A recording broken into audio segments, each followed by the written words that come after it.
जय भीम दोस्तों, आज हम इस वीडियो में बात करने वाले नामदेव ढसाड़ के बारे में। सेंसर बोर्ड ने सवाल किया है कि नामदेव ढसाड़ कौन है।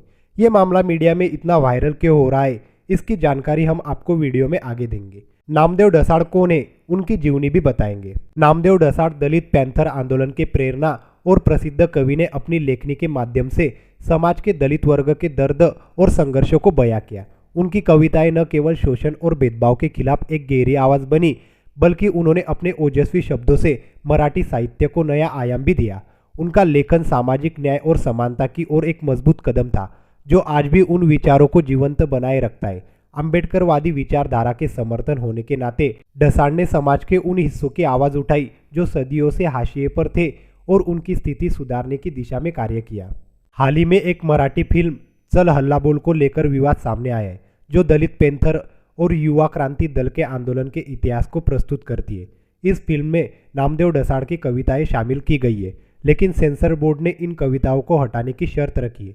ये कदम विशेष रूप से चौंकाने वाला था, क्योंकि सेंसर बोर्ड के अधिकारियों ने यह सवाल उठाया था, नामदेव ढसाड़ कौन है। ये सवाल महाराष्ट्र की सांस्कृतिक और सामाजिक पहचान के खिलाफ है और अम्बेडकरवादी विचारों का स्पष्ट अपमान है। तो हमारा भी फर्ज बनता है कि सेंसर बोर्ड के अधिकारियों को बताना कि नामदेव ढसाड़ कौन है। भारत के एक मराठी कवि, लेखक और दलित कार्यकर्ता थे। वे 1972 में दलित पैंथर के संस्थापकों में से एक थे, जो भारतीय समाज में जाति पदानुक्रम को नष्ट करने के उद्देश्य से एक सामाजिक आंदोलन था। यह आंदोलन 1970 और 1980 के दशक में सक्रिय था, जिस दौरान इसमें भारत के दलित शब्द के उपयोग को लोकप्रिय बनाया। भारत सरकार ने 1999 में नामदेव ढसाड़ को पद्मश्री से नवाजा था। साल 2004 में साहित्य अकादमी ने जीवन गौरव प्रदान किया था। महाराष्ट्र सरकार ने भी नामदेव ढसाड़ को साहित्य सेवा के लिए पुरस्कृत किया था।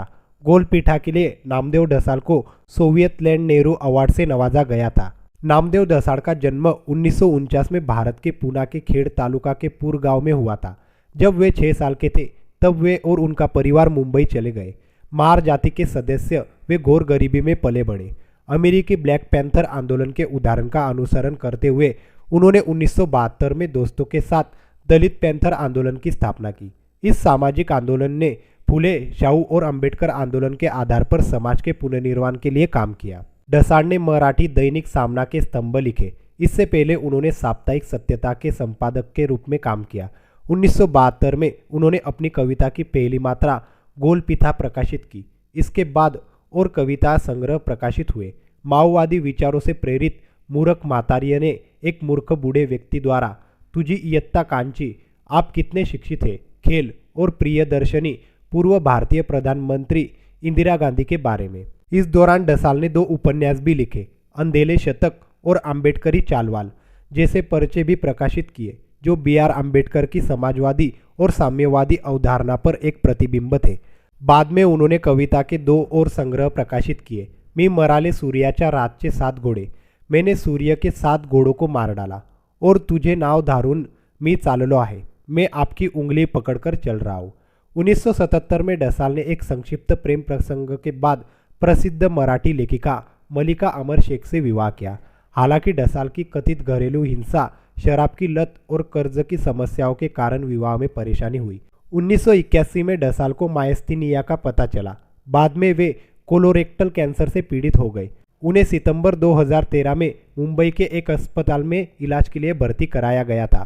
2014 में 64 वर्ष की आयु में उनका निधन हो गया।